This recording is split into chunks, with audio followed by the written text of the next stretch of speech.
This is supposed to be our biggest money-making week. Definitely is the biggest week for Uber and Lyft.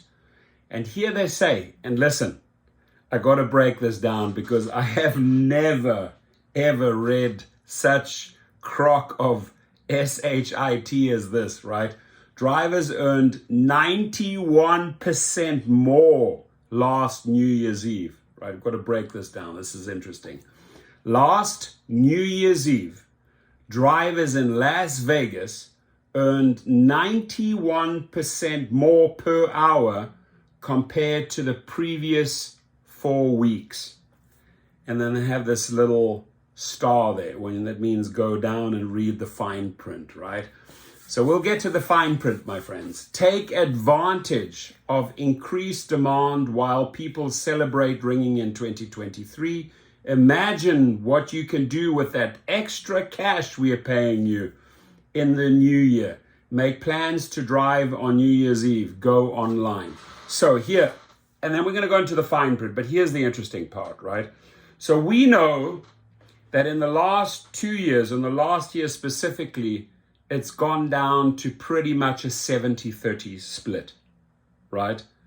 They've jacked up the rider prices. They've taken away from the drivers, right? Why do you think people are protesting, striking in New York, in Boston, in Chicago in a few days, right? Because what are they striking about, right? What are they striking about? Correct, money. And here you try to present a 91% figure. It gets interesting. The stated earnings are based on median earnings from drivers in Las Vegas from November 29 through December 26, 2021, compared to the peak hours of 9 p.m. to 3 a.m.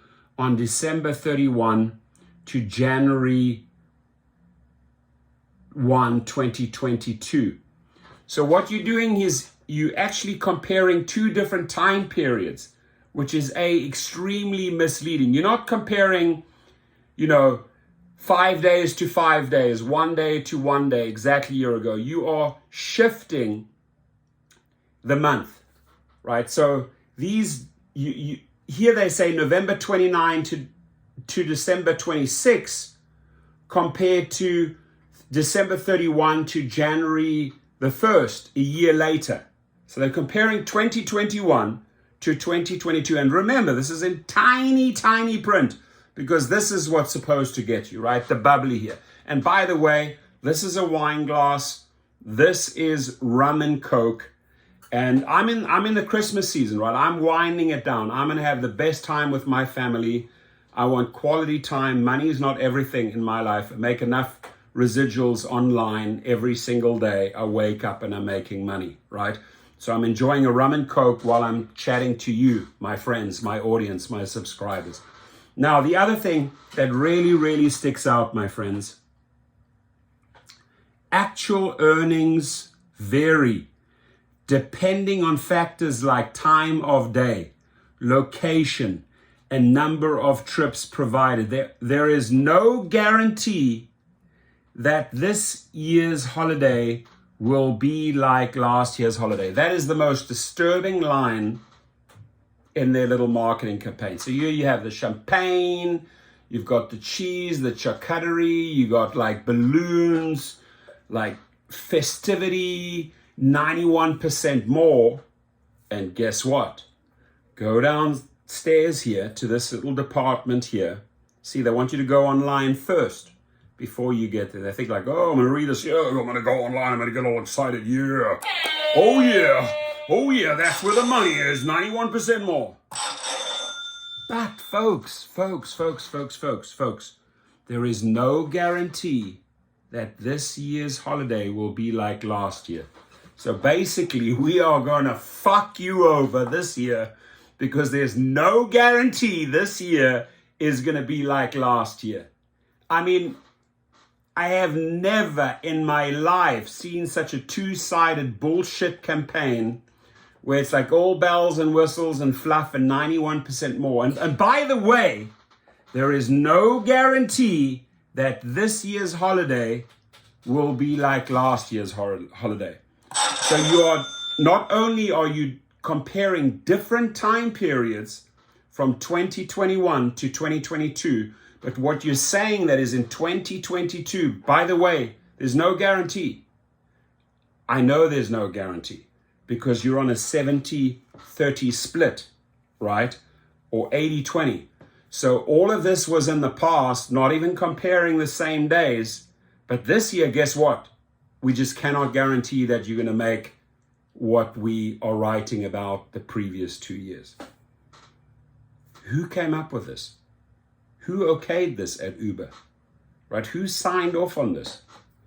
So I'm just going to tell you something that the person, I would say, one of the most evil orchestrators, right, at Uber at the moment, because she obviously reports back, and don't be fooled by these blue eyes, by these pretty blue eyes and this like fancy schwancy hair outfit. Don't be fooled by that. But this chick's name is Jill Hazelbaker, and she's the Senior Vice President of Marketing and Public Affairs.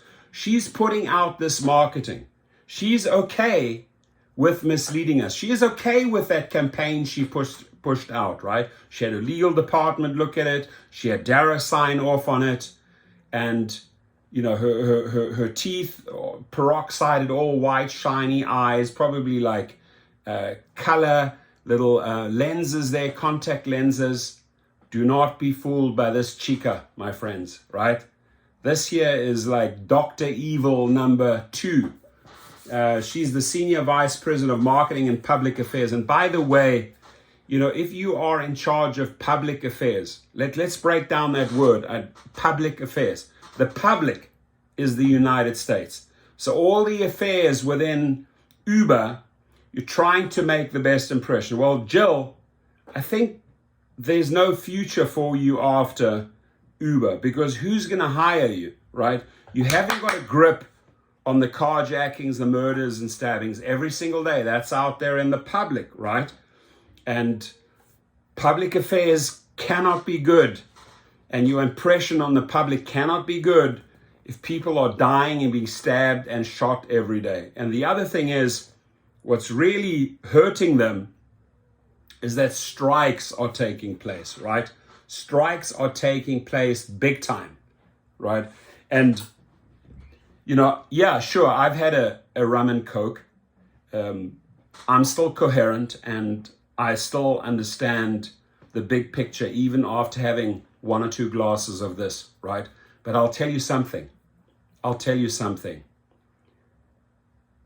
The way the public, not just nationally, but also internationally, perceives the company, they're starting to see the light, right? You've got these convoys going over Brooklyn Bridge. What are they protesting? The treatment, the lack of pay.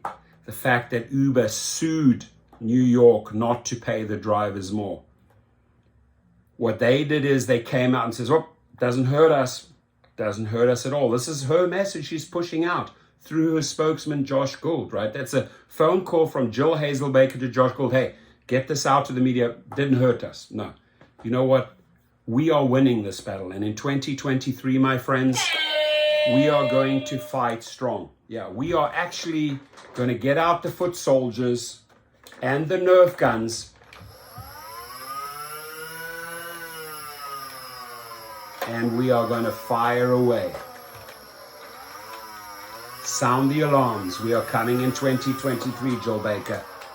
So good luck to them if they want to keep on spinning these stories. You can't fool the people 10 times in a row. Once bitten, twice shy. Drivers have been bitten multiple times. You're a joke. You're a walking and laughing joke, right? Their PR team, their marketing team needs to be switched out. They need to up their game in safety. They need to stop the bait and switch campaigns and misleading marketing that they are pushing out there. And maybe then they have a chance to win this battle. Good luck, my friends, and stay safe.